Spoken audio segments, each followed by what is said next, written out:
When we think of electric vehicles, of course, the heart of the electric vehicles is, of course, the propulsion system. But what drives the propulsion system? Certainly the battery technologies and the storage, energy storage system. So with that in mind, I would next like to call upon Dr. Akshay Singhal onto the stage, please. Dr. Akshay is the founder and CEO at log9materials, a company that specializes in graphene nanotechnology to develop advanced energy storage technologies. The company makes rapid charging battery packs for the electric mobility domain. Dr. Akshay has a PhD in nanotechnology and a bachelor's degree in materials engineering. He has several publications to his credit, and he was also the recipient of the coveted Young Entrepreneur Award, Forbes Under 30 Asia. So congratulations on that, and over to you, Dr. Akshay.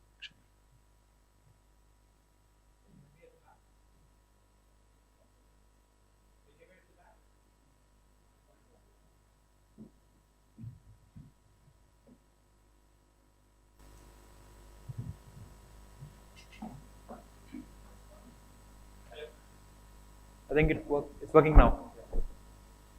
Thank you everyone for joining in today. I deliberately decided not to have a slide deck here because wanted to have a conversation around electric vehicles in general.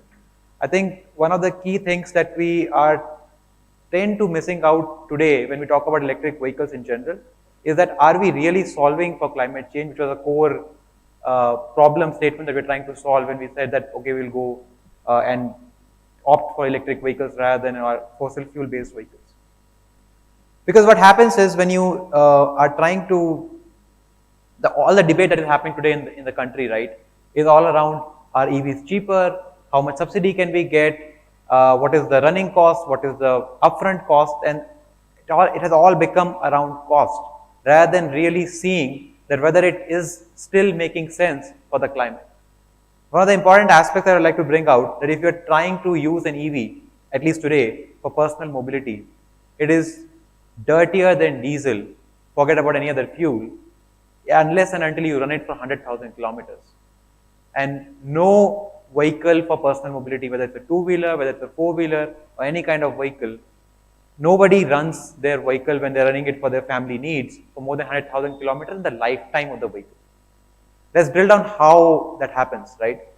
What happens is that when we are making an EV, it is 70% more polluting as compared to a diesel vehicle before it hits the road. And that primarily comes from batteries. Because it's very dirty to make batteries. First you have to mine lithium, you have to mine cobalt and all of these materials. At the same time, it takes huge amount of electricity to actually fabricate, process these materials into battery packs, and then these battery packs finally end up in the vehicle. Overall, upfront we are contributing 70% more carbon emissions than a comparative diesel or petrol vehicle. And then what we are trying to do, as my previous speaker Sana was telling about, that only solving for electric mobility is not enough, you have to solve for clean energy. And what we are trying to do is match up for that additional carbon emission by a dirty electricity generated from coal or thermal power plants. And hence it takes 100,000 kilometers to kind of be at par with diesel.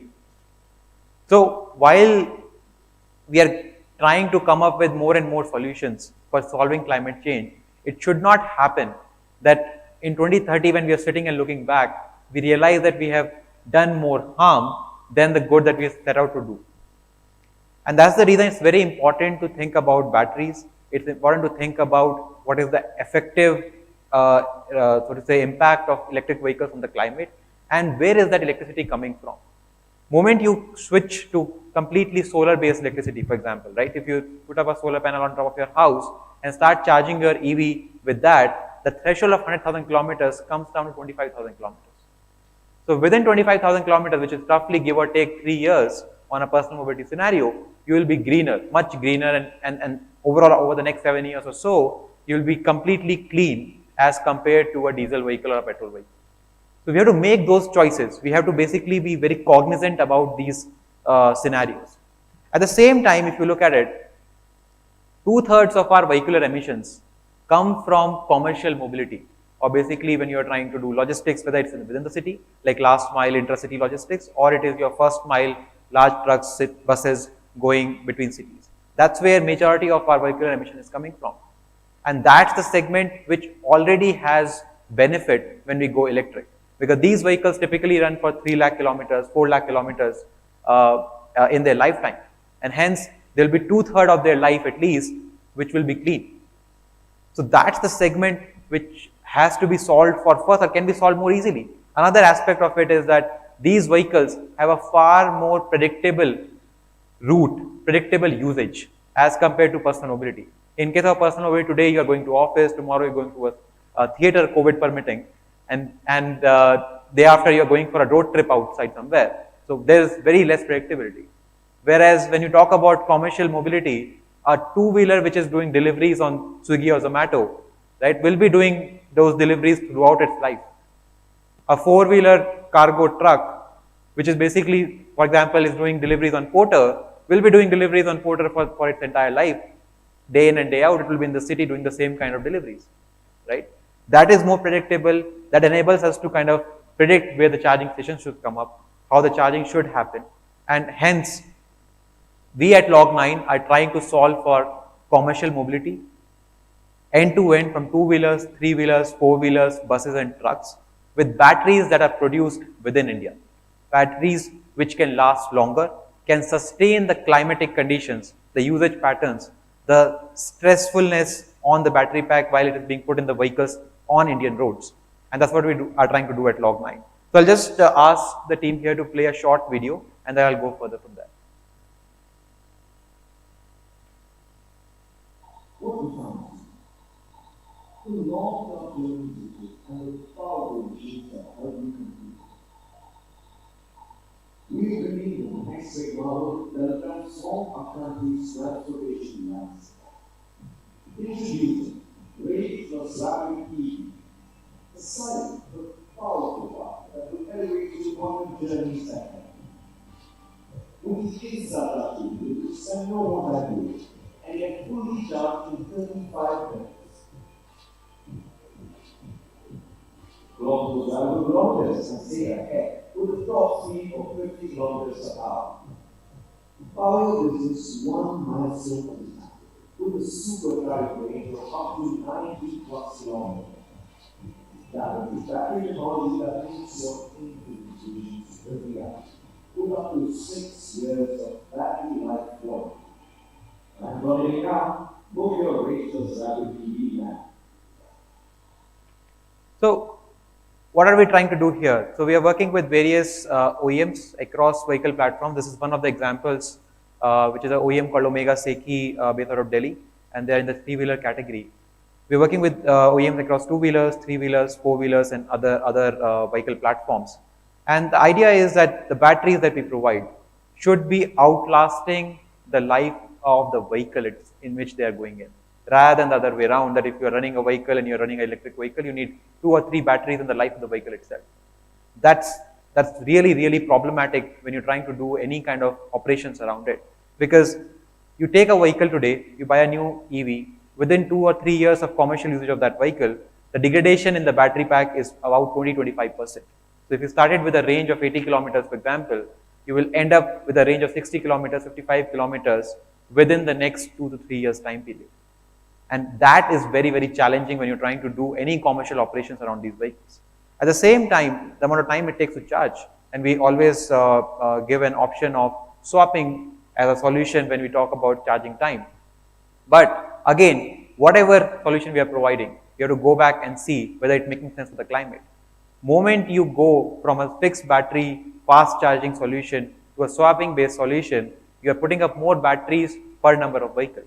And as I said, vehicles are 70% more polluting, like EVs are 30% more polluting to get them on the road because of the batteries. And if you have more batteries per vehicle, that number will become from 70% to 100%.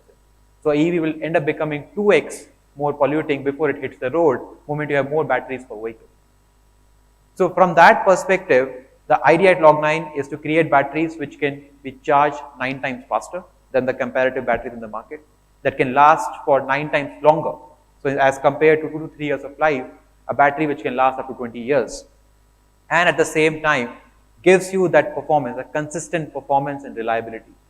As we were going out there in the market, we're talking to various users of these vehicles, two-wheelers, three-wheelers, four-wheelers, commercial vehicles, and their different owners, whether it's a driver owner or it's a fleet operator who is owning the vehicles.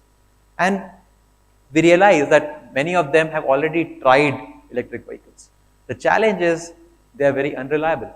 Sometimes the person is doing a delivery and the vehicle is showing 30% charge. All of a sudden, because it is happening in the peak heat of Delhi, the battery just stopped working. It got heated up.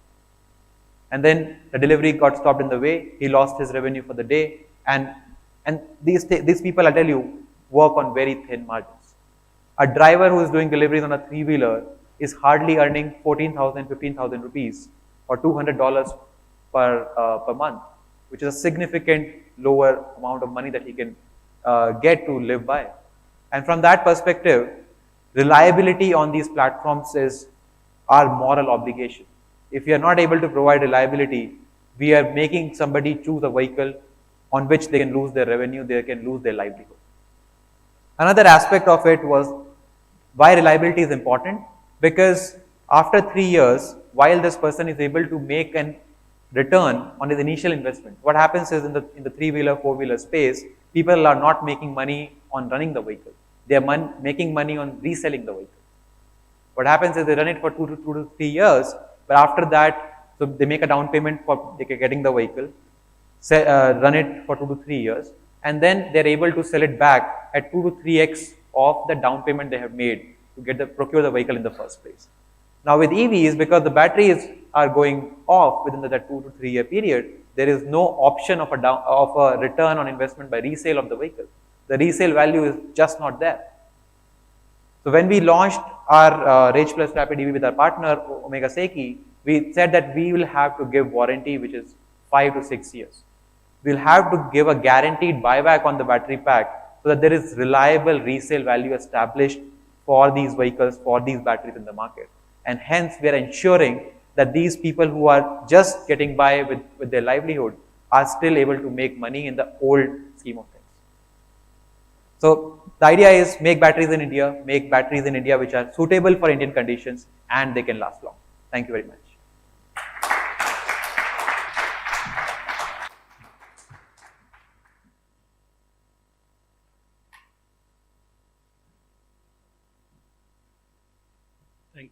Thank you, Akshay, for your very insightful talk about the importance of batteries in electric vehicles, and more importantly about the organization that you head, which makes green and clean energy batteries.